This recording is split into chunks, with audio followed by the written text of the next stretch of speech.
we have 3 levels of staff meetings with the state. So the public school construction program staff at the state, this school construction program, has approved every level of design. If we went back and changed the design, we would have to go back to the beginning of that process, because now the design is not what they've approved. And so that's sort of the technical legal reason or regulatory reason why we would have to start over again. That's Steve, crazy. Let me ask, and maybe, and Jennifer, we had a conversation not too long ago, and I tend to always oversimplify things, so I apologize for that at the outset.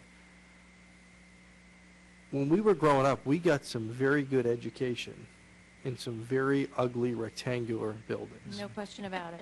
Why are we not building relatively inexpensive, same format? Who cares what the community thinks about the atrium or whether it matches the surrounding?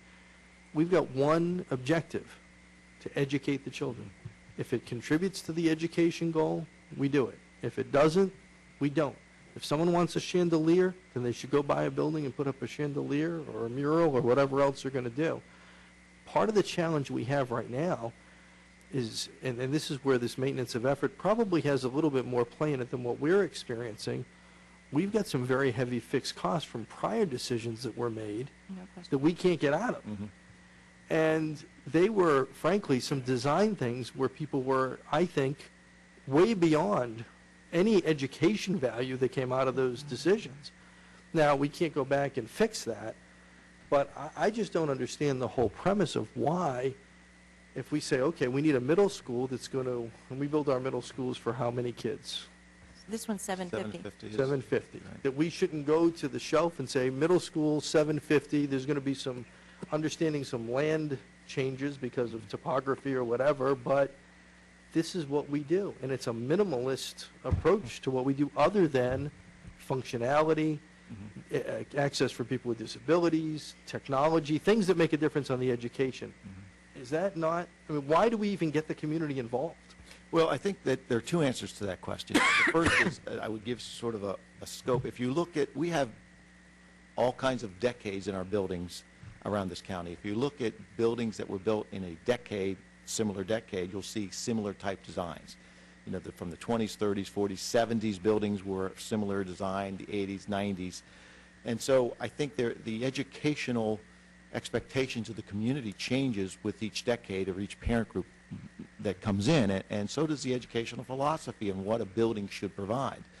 But it's not just parents. I want to be careful about that. The planning committee involves the building administrators, teachers who provide, you know, this is what I need to be able to teach science in the year 2010, whatever year it is, 2011. You know, so it's not, there is a small group of parents that sit on this committee, but it's not, when I say community, I don't necessarily mean the parent community. This committee is a mixed bag. And I will, with addressing this specific building and with what you're saying, when the town weighed in on this, there was a lot of discussion, and I don't know if you had followed it at all, when the Planning and Zoning Commission, you know, contributed. They really provided a lot of input that caused the architect to go back and make some changes. How much is the town contributing to the school? You mean dollar-wise? Yes.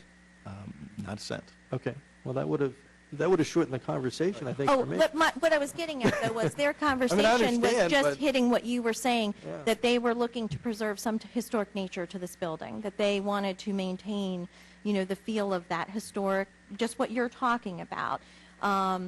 And looking at like those kinds of savings. And so as a result, our architect did go back and make some changes. I was sort of, you know, saying their conversation was sort of along the same lines of what you are saying. I think one of the things Commissioner Howard is pointing out is that we can build beautiful commercial office buildings for $100, $150 a square foot, and we're at, what, $300 a square foot on Mount Airy Middle School right now. Just as a point of comparison, I realize there are differences, but it is an interesting point of comparison. Well, there are significant differences, I would point out, Commissioner Rothschild, between what an office building needs and what a school needs. But I will say, in response to your question, Commissioner Howard, is that what do we care what the community thinks? I think it's hard for a publicly elected Board of Education to say we're now elected to represent the community and sort of say we don't care what you think about how schools should look. I think that's sort of where where we are. Now, Well- should the paradigm shift Yeah. and say that, okay, now because of the fiscal issues that we're facing right now, future schools will not look the same, not look as austere and be more utilitarian than they are currently. Sure. Well, and as an elected official that understands it, will report to the people. I understand the need for their will to be done, but I think it has to be their will to be done along the lines of what the mission is. And so, if the sheriff needs a police car, whether the community thinks it's the right color is less important to me than whether the sheriff thinks it's functional and will do the job that we're asking it to do.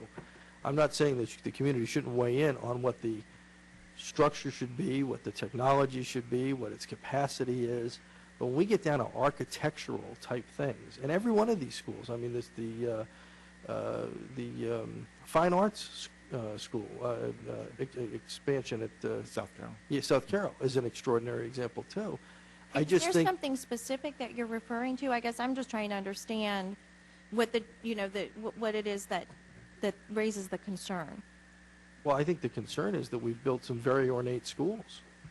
I mean, I don't think anybody in this room would argue the fact that there were not cheaper ways to build the last 3 or 4 schools that we built, from a design standpoint, from a features standpoint. And I guess my concern is that the process is designed.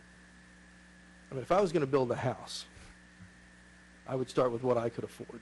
No question about it. If I got my wife and kids together and said, let's brainstorm what we'd like to see in this house, and then let's get an architect involved, and then let's look out, and then when we got to the point where it was well beyond the scope of what we could do, let's scale it back some. And I'm not suggesting that this is anybody's concern, but I think the voters need to understand why we're in the situation we're in. Right. Because we're about to face some tough choices, and frankly, I'm a little concerned that this notion of funding and what the state's doing and teachers and costs and things like that are not going to relate back to what an extraordinary investment we have in things, frankly, I don't think we should have bought in the first place. And so going forward, as we go to the school, I understand that going back to the beginning may be a concern, and I'm not suggesting we do that, but I will tell you across the street, and anybody that works in our building can tell you this, nothing is off the table. Nothing is beyond the scope of being discussed, and we've had some very difficult discussions, everything from agricultural preservation easements to chairs in the senior center. And so if we had to go back to the beginning, I'm not sure that that's off the table. I think it's something we'd have to ask at least. I mean, it's Sure. Let me phrase this in a positive way, because I don't think anybody's questioning that given what we wanted, we got the best possible deal. But I think that what Commissioner Howard is trying to say is we may need to recalibrate our expectations as to what we want versus what we can live with as a bare minimum. Sure. And I think that you said